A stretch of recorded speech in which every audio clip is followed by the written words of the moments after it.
Every single day, millions of Americans are driving their brand new cars straight back to the dealership, not for an oil change, not for a checkup, to return them. We're talking cars with under 10,000 miles, some with under 3,000, engines failing, transmissions locking up, warranties getting denied, and manufacturers lobbying the government to make sure you can never fix it yourself. This is the video the car industry does not want you to watch. Stay right there. The return epidemic. What's actually happening? Let's set the scene. You save up, you do your research, you walk into a dealership, sign the papers, and drive off in a shiny brand new vehicle. You're excited, you're proud, and then, within weeks, sometimes days, something goes wrong. The engine light comes on, the transmission stutters, the software glitches, and you realize you just made a very expensive mistake. This isn't a one-off story. This is happening across America at a scale we've never seen before. Owners of GMC Yukons, Chevy Silverados, Cadillac Escalades, Ford trucks, BMWs, Teslas, Cadillacs, all returning their vehicles. Some of these cars have barely left the driveway. So what is going on? Is this just bad luck? A few lemons slipping through the cracks? Absolutely not. There is a pattern here, and once you see it, you can't unsee it. The GM disaster, a million trucks with a ticking time bomb. Let's start with the biggest story in the room, General Motors. If you own a GMC Yukon Denali, a Chevy Tahoe, a Silverado, or a Cadillac Escalade with a 6.2-liter V8 engine, listen very carefully. Every truck from model year 2021 all the way through 2026 is affected. We're talking about nearly 1 million trucks on American roads right now with a serious documented problem.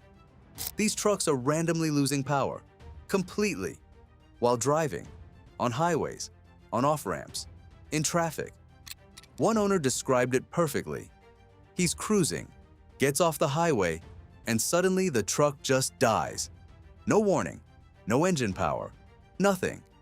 Gets towed to the dealer, gets a replacement truck, and then the replacement starts doing the exact same thing. GM's first fix? Change the oil to a thicker grade. That's it. That was their solution for a six-figure truck randomly shutting down at highway speeds. And when that didn't work, they started replacing engines entirely.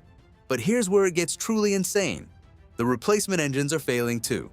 And if that wasn't enough, GM also has a separate recall on the push-button transmission found in these newer trucks. The rear wheels can literally lock up while you're driving. Their solution? They installed a monitoring system that gives you a 5,000-mile warning before your transmission fails. Not a fix, a countdown timer to disaster. GM is now under federal investigation. Class action lawsuits are being filed, and owners are stuck because even the dealers don't have the parts to fix it. Some people are waiting months. This is not a minor recall. This is a full-blown crisis. Ford's dirty secret: they're building cars to break. Now let's talk about Ford, because GM isn't alone in this mess, not even close. Ford's 10-speed automatic transmission, the one they put in millions of F-150s and other trucks, has a plastic transmission pan on a precision-engineered 10-speed gearbox. Plastic. Why would an engineer do that? Simple. They wouldn't. An accountant would. Here's the business model that Ford and GM have quietly shifted to, and mechanics across the country are calling it out. These companies don't make much money selling you the truck. The real money, it's in the repairs. Dealership service departments are massive profit centers, so the incentive is to build a vehicle that works just long enough to get out of warranty, and then starts falling apart right on schedule. And now Ford and GM are taking it one step further. Their executives actually went to Washington and lobbied to restrict your right to repair your own vehicle. They want to lock the diagnostic software so that only their dealerships can access it. Independent mechanics? Locked out. Your own garage? Forget it. You'd be legally required to take your truck to the dealership, where they charge 3 times the rate and upsell you on everything. Mechanics are furious. One shop owner put it bluntly: Ford and GM don't want us working on their vehicles? Fine. We don't want to work on their junk anyway. But the real victims here are everyday Americans who just want to fix their own property. The diesel trap. DEF systems holding trucks hostage. Here's a chapter that doesn't get enough attention: the diesel truck DEF system nightmare. DEF stands for diesel exhaust fluid. It's a government-mandated emission system built into every modern diesel truck. Ram, Chevy, GMC, Ford, doesn't matter the brand. And when it malfunctions, your truck doesn't just throw a warning light. It goes into what's called limp mode. Your speed gets capped, your power gets cut, and in some cases, the truck won't start at all. One owner bought a brand new Duramax off the lot, couldn't even figure out how to fill the DEF tank because the filler cap was just a rubber plug with no labeling. He had to ask the internet. On a brand new truck. Another owner had his truck trailered 4 to 5 hours to a specialist shop because the DEF system had completely crippled it. 98 miles until a 65 miles per hour speed cap kicked in, check engine light blazing, service warnings everywhere, on a truck with barely any miles on it. And then there's the Cummins 5500 story, a 2024 model where the flex plate broke. They fixed it. It broke again 2,000 miles later. They fixed it again. Then the crankshaft cracked, bolt sheared off, the timing cover cracked, all within the first few thousand miles. The dealer denied the warranty on a brand new truck. That's not a lemon, that's a lawsuit. Even Toyota isn't safe. The Tundra's triple recall disaster. And just when you thought Toyota was the safe bet, think again. The 2022 through 2025 Tundra got hit with 3 major recalls, and they are bad. Recall 1. Metal shavings inside brand new engines. During manufacturing, machining debris was left inside the 3.4-liter twin-turbo V6. Those particles ground away at the main bearings, causing engine knocking, stalling, and complete power loss while driving. Nearly 100,000 trucks affected across 2022 and 2023. Then Toyota had to expand it to cover another 44,000 trucks in 2024. Metal in a brand new engine that you paid $60,000 for. Recall 2. A transmission that won't stay in neutral. A software defect prevents the transmission from fully disengaging when shifted to neutral, meaning the truck can creep forward on its own with nobody behind the wheel. That's not a glitch. That's a rollaway waiting to happen. Tundra, Sequoia, and Lexus LX600 all shared the same flaw. Recall 3. Reverse lights that don't work. Water intrusion kills the reverse lamps on over 400,000 Tundras from 2022 through 2025. You're backing up in a dark parking lot and nobody behind you has any warning. 400,000 trucks, shipped from the factory, broken. Toyota still issues recalls and fixes problems, which puts them ahead of most. But if even Toyota is shipping engines full of metal debris, what does that tell you about everyone else? If you're finding this information helpful, please hit like button and subscribe. Tesla, BMW, and the luxury lie. Now let's move to the luxury segment, because the problems don't stop when the price tag goes up. If anything, they get worse. Tesla has been one of the most hyped vehicles of the last decade. People lined up. People waited months. People paid premiums. And now, owners are posting videos begging strangers to buy their Teslas off them. One owner said she loved the car until she actually had to live with it. No place to set her phone. Charging anxiety despite living only 10 miles from work. Burning through range faster than expected. She went from, "I love my Tesla," to "I miss my Camry" in a matter of weeks. And she made a point that hits hard. She was gaslighting herself. Convincing herself the car was great because she wanted it to be great. Because she'd already spent the money. That's the trap. The sunk cost of a new car purchase makes people defend vehicles they secretly hate. Then there's BMW. A content creator compared a BMW with a turbo inline 6 to a Mazda with a turbo inline 6. Similar size, similar features. The BMW, $102,000. The Mazda, $55,000. And the BMW owner in another video had been to the mechanic 4 or 5 times since December. His conclusion: get yourself a Honda Civic, just don't get the BMW. And here's the historical reason luxury cars have gotten worse. It traces back to the 1990s when Lexus entered the US market with the LS400 and absolutely humiliated Mercedes-Benz on quality and price. Mercedes panicked. They shifted from engineering excellence to cost-cutting. The result? Rusty W210s, electrical nightmare W220 S-classes, and a race to the bottom that every luxury brand eventually joined. A 1980s Mercedes E-Class cost the equivalent of $120,000 today. The current E-Class, $65,000. The math tells the whole story. The right to repair war. They don't want you fixing your own car. This chapter might be the most important one in this entire video because it affects every single car owner in America, regardless of what you drive. There is a battle happening right now over your right to repair your own vehicle, and the manufacturers are winning. Modern cars are loaded with proprietary software, and automakers are actively blocking access to that software, meaning independent mechanics, small-town body shops, and even you in your own driveway cannot diagnose or repair your own vehicle without manufacturer approval. Ford and GM executives literally went to the White House to lobby for legislation that would make this permanent. Their argument? The software is dangerous in the hands of the public. The real reason? Every repair you do yourself or at an independent shop is money they don't make.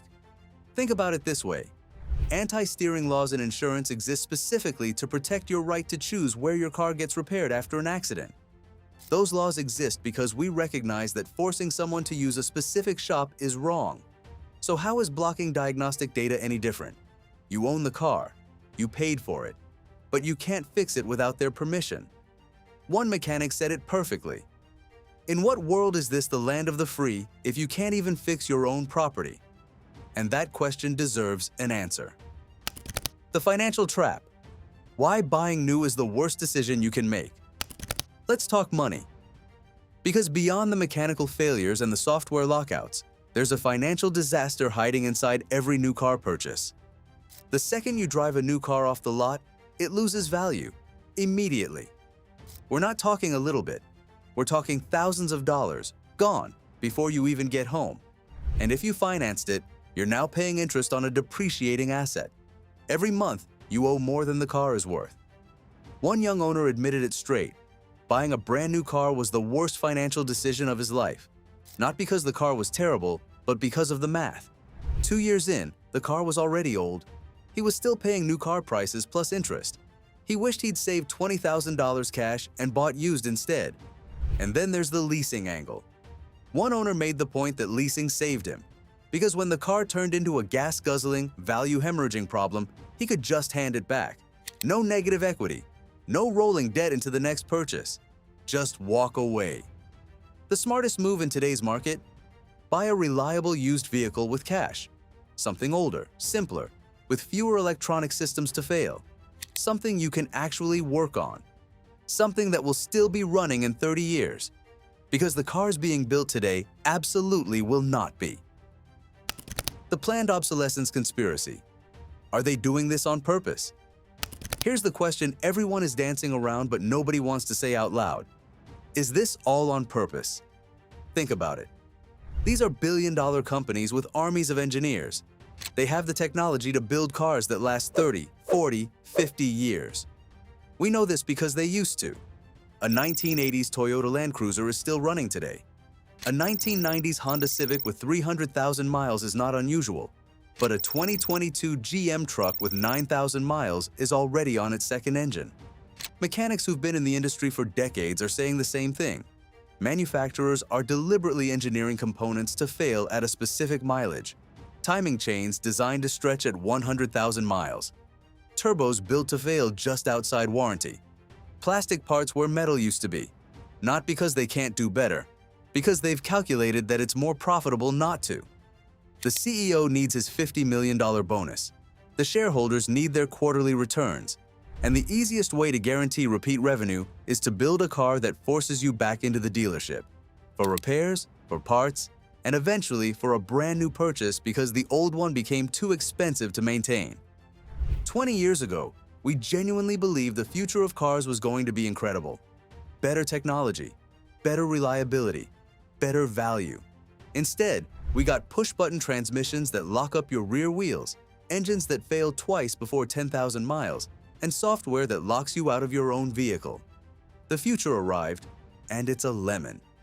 What you should actually buy, the brand's holding the line. So with all of this chaos, what should you actually buy? The answer keeps coming back to the same names: Toyota, Honda, Mazda. These brands have not chased the race to the bottom. They haven't loaded their vehicles with unnecessary tech that creates more failure points.